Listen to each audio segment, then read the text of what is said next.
tardes empezamos una nueva emisión de Los Siete Locos.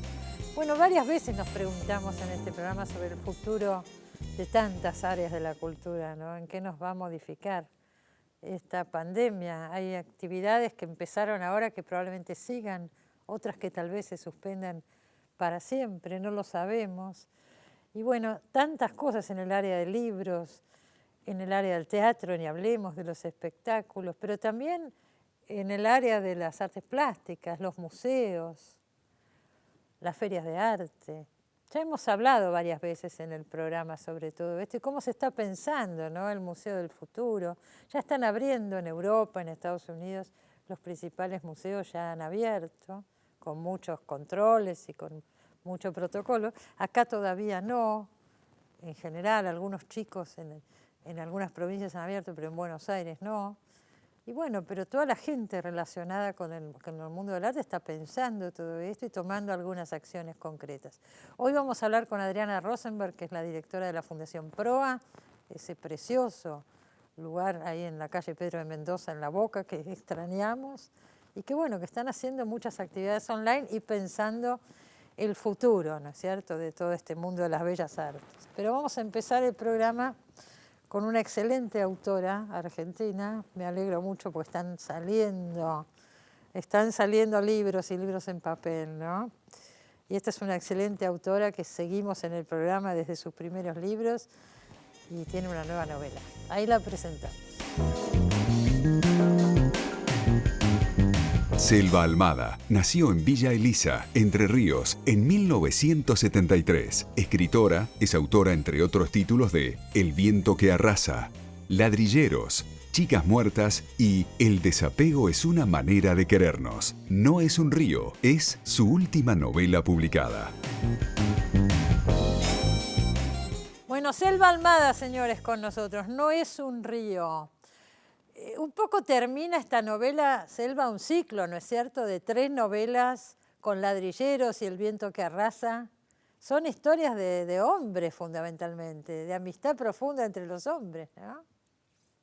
Sí, yo le llamo mi trilogía de los varones, aunque al principio no estuvo pensada así, no es que pensé las 2 novelas anteriores como parte de una trilogía, pero cuando apareció la idea para esta última, ahí me di cuenta como que de alguna manera se completaba y se cerraba un círculo, que bueno, es esto de los personajes protagonistas varones y del mundo de la masculinidad que aparece en las 3 novelas.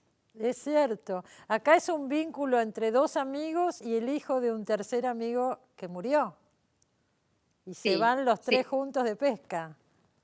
Se van los 3 juntos de pesca y bueno, y el recuerdo del muerto que está todo el tiempo flotando entre ellos, sobre todo entre los 2 mayores, que estuvieron con él la noche en que se ahogó, entonces también es el mismo paisaje, el recuerdo, hay un sentimiento de culpa también ahí flotando, entonces el recuerdo de este ahogado, de este muerto, aparece todo el tiempo entre ellos, y bueno, y a lo largo de la novela se va a ir sabiendo de qué manera sucedió esa muerte Sucedieron trágica, las ¿no? cosas, exactamente. Tiene toda una progresión la novela y al final nos enteramos de qué era lo que finalmente había pasado.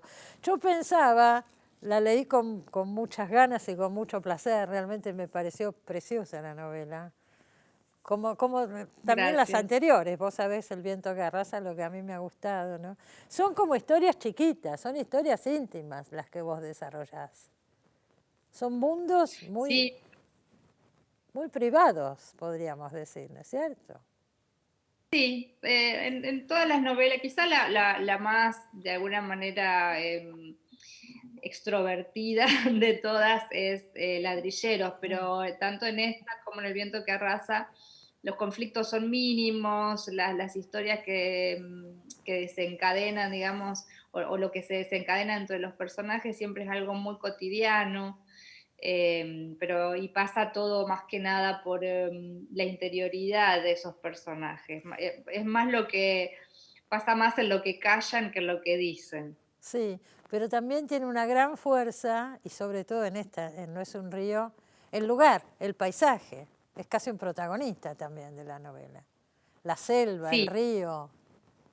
sí, creo que en esta, mucho más que en El viento que arrasa, Sí, donde me acuerdo que cuando salió la novela decían, bueno, el paisaje es un protagonista más, o la tormenta es una protagonista, un personaje más de la novela, pero quizá era solo un momento, más allá de que estaba, o sea, a mí me gusta trabajar en todos los relatos, cuando aparece el paisaje, no es solamente un escenario donde se mueven los personajes, sino que me gusta bueno, que haya de alguna manera una interacción entre esos personajes y ese lugar que habitan, digamos. Pero en esta está trabajado eso con mucha más fuerza o más profundidad o más intención, si querés. El monte, sobre todo, aparece, bueno, en distintas partes de la novela aparece muy, no diría humanizado, pero sí, sí, con rasgos de un totalmente. personaje más. En la escena, ya llegando al final, cuando ellos entran en el monte, entran como Sí, pidiendo permiso a un lugar con leyes propias, ¿no? Ahí está muy detallado.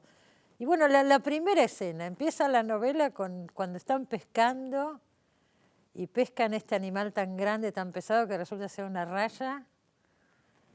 sí, Y presente desde la primera escena, que en realidad esa escena fue la que disparó la novela, eh, porque fue una escena que me contaron, o sea, me contaron, la escuché en un asado, en una sobremesa, alguien contaba que había pescado con un grupo de amigos una raya gigante en el Paraná.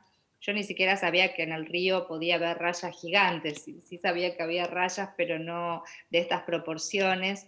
Y bueno, y me interesó, me pareció como una imagen muy atractiva, nada, estos personajes tratando de pescar eso que no se sabe bien qué es hasta que finalmente lo sacan. Y sobre todo me había llamado mucho ahí se- que la ultimaran de un balazo, ¿no? Ya la anécdota me pareció muy, muy violento, es tremendo. Las y matan así muy sugerente. normalmente. Las matan así normalmente. Aparentemente, Eh, cuando son gigantes, claro, obviamente, por lo que he leído, sí, pasa de ese modo. Y bueno, nada, me parecía así muy violento porque es como una mezcla, ¿no? Como una simbiosis entre la pesca y la caza, ¿no? Y la totalmente. cacería. Y él le pega tres Eh, balazos y encima y después reconoce que dos no hacían falta también, ¿no?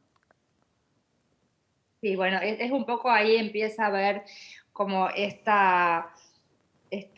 conflicto con las personas que son del lugar, con los isleros que han nacido y se han criado en la isla y que obviamente tienen una relación con la naturaleza y con el entorno muy diferente de la que tienen estos forasteros que solamente van a pescar por diversión, para pasar el rato, digo, como un hobby, como una vacación.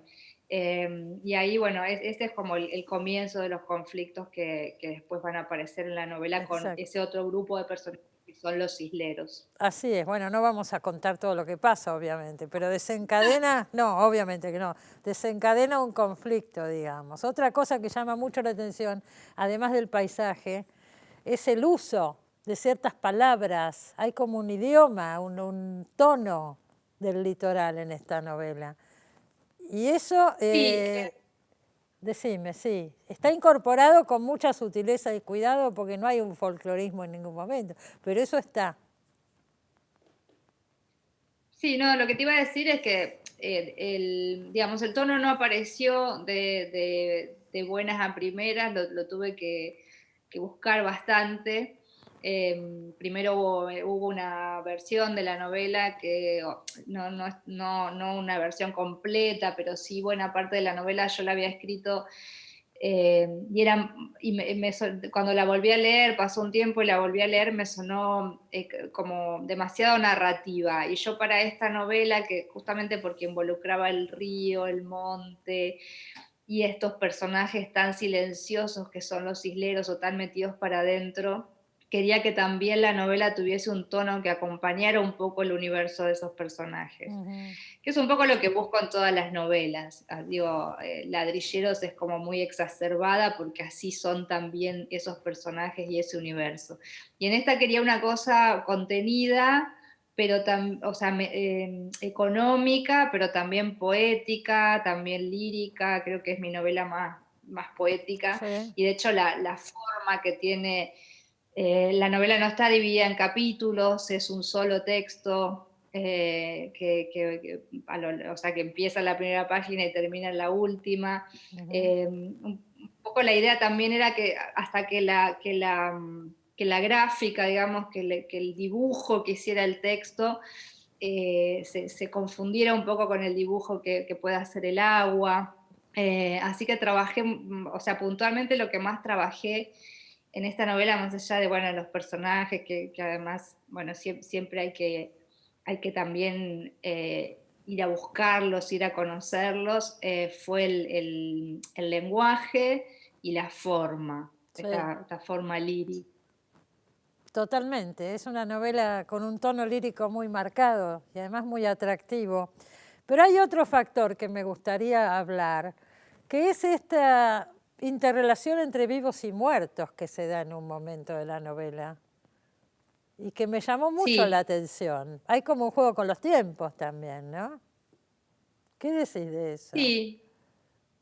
Eh, También apareció como parte, creo, de ese sistema que se me aparecía a mí la isla como un sistema, así como vos dijiste hace un rato, el monte con leyes propias, también Mm. como si esta isla fuese un poco un lugar medio, que no sé, como que no sabemos ni en qué tiempo está, no sé, como una cosa así, quizá un territorio, digamos, que de alguna manera une a los vivos con los muertos, como Ujú.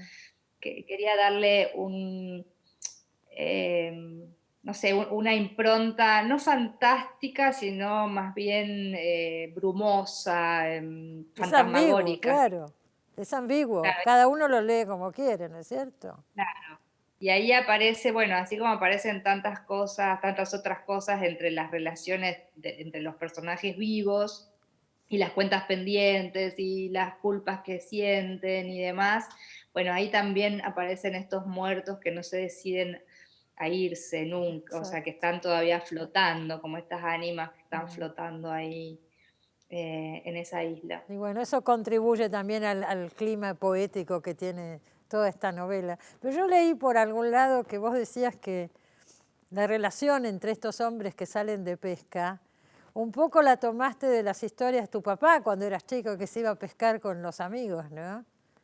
Porque Claro, también eso hay yo. toda una forma de narrar los diálogos entre ellos y demás que es muy, muy característico, pienso. Sí, en realidad son las cosas que yo me imaginaba, porque, o sea, yo me crié en un pueblo y es bastante habitual que los hombres, como la salida de los hombres solos, sea irse a pescar dos Mm. o tres días, ¿no? O sea, donde pasan la noche fuera de la casa, pasan dos o tres días fuera de la casa. Es una salida netamente masculina, o sea, las mujeres No no entra. tienen planes de ellas solas para irse de la casa y lejos, y sin Mm, llevar a la familia ni a los hijos. mm. Es un plan muy masculino y a mí me llamaba mucho la atención, porque mi padre, de hecho, hasta el día de hoy va a pescar, tiene como su grupo de amigos que van a pescar y que se quedan dos o tres días en el río o en la isla o qué sé yo. Pero a mí cuando era chica me llamaba mucho la atención, o sea, qué pasaría en esas excursiones, porque tampoco es que estos amigos eran amigos que estaban que venían a mi casa, ni, o sea, era como otro universo, como Claro. un universo, un mundo que era solamente de mi padre. Y bueno, y a mí de chica eso me daba mucha curiosidad. Mm. Y acá un poco, no sé, recordando esas imágenes o esas escenas que incluso, ya te digo, me las imaginaba, porque no es que yo nunca participé de ninguna de esas excursiones, ni siquiera mi hermano, que es el único varón de la familia. Pero bueno, lo que yo me imaginaba y bueno, y estos personajes algo de eso, de ese universo, por supuesto, tienen. eh, y después todo lo demás es de ficción, claro. No, bueno, eso está claro, pero digo, hay un conocimiento, bueno, es el lugar donde te criaste, ¿no es cierto? Es tu lugar. ¿Cuánto has, Además, sí, cómo decías? No, no, que sí, además es el paisaje bueno, que conozco, más allá de que yo no, o sea, en mi pueblo, el pueblo donde yo me crié no está cerca del río, pero bueno, pero sí es una zona de muchos arroyos, Mm. o sea que esa vinculación con el agua y con la pesca, aunque no la haya ejercido yo desde chica, era algo muy cotidiano. Estaba ahí, claro. ¿Hace 20 años ya que estás en Buenos Aires, Selva? ¿20 Sí, años? sí, yo me mudé en el 2000, así que Bueno, hace 20 años, hace este 20 año. años que estás acá. Y bueno, publicaste estas 3 novelas de las que tanto hemos hablado y el libro Chicas Malas también, ¿no es cierto? Que estuviste acá en el programa hace unos años. Chicas Chicas muertas, muertas, sobre los femicidios, sí. y después, bueno, una antología de cuentos que se llama El desapego es una manera de querernos, Sí, y el creo que librito, estuviste acá en el programa también. me parece que también fui con el de Sama, con el de Co- la película de Lucrecia Exactamente, sí, exactamente. Y vi que tenés un libro para chicos también. ¿Publicaste el año pasado un libro para chicos? Sí, un libro que hicimos para la provincia de Entre Ríos con mi hermana, o sea, para la editorial de la provincia de Entre Ríos. Es un libro de cuentos que se llama Los Inocentes y está ilustrado por mi hermana Lilian Almada, que es artista plástica, ilustradora. Mm. Y bueno, un libro que en realidad lo hicimos el año pasado, pero salió este año. Y justo había todo un plan de, bueno, porque es un libro que se hizo básicamente para las bibliotecas escolares, o sea, es un libro que casi no se va a comercializar en librerías, sino que está destinado a las bibliotecas escolares de la provincia. Mm. Y había toda una serie bueno, de eventos y de planes que íbamos a hacer en las escuelas y demás que están suspendidas, quedó todo suspendido por la pandemia, porque lo presentamos el 6 de marzo, y Justo. bueno, todos estos eventos iban a arrancar a mediados de marzo y quedó todo ahí suspendido. Pero sí, es un libro, son cuentos que tienen personajes que son niños, eh, y bueno, en realidad yo creo que lo pueden leer, o lo pensé para chicos, qué sé yo, de 12 años para adelante, tampoco tan chiquitos porque son cuentos bastante oscuros y Ujú. eh, Yo pienso que lo bueno, mismo, sí. bueno, ahora salió por suerte, no es un río, están tímidamente empezando a publicarse libros que estaban pendientes todos estos meses, prácticamente no salió narrativa argentina, muy poca, ¿no? Y empezaron ahora de a Salió poquito a salir. muy poca y mucho salió solamente en ebook, bueno, porque las librerías estaban Estaban cerradas, porque cerradas. bueno, la verdad que el panorama en general es muy incierto, así que yo estoy contenta de que el libro haya salido, primero que haya salido este año, Obvio, porque sí. en este panorama tampoco se sabía, y además que haya salido en papel, que sigue siendo como a mí me gusta leer los libros, Acá en ¿no? el Como me programa lo gusta pensarlo. reivindicamos todo el tiempo. Yo cuando empezó con esto de los ebooks, me mandaban por ebook y yo decía, "Ay, me cuesta, no quiero". A mí me gusta leer en papel. Así A que mí me alegro también. mucho. Es un precioso libro, lo recomendamos, por supuesto, como toda la obra de Selva Almada, ¿eh? No es un río. ¿Qué es esta, la ilustración de tapa que es?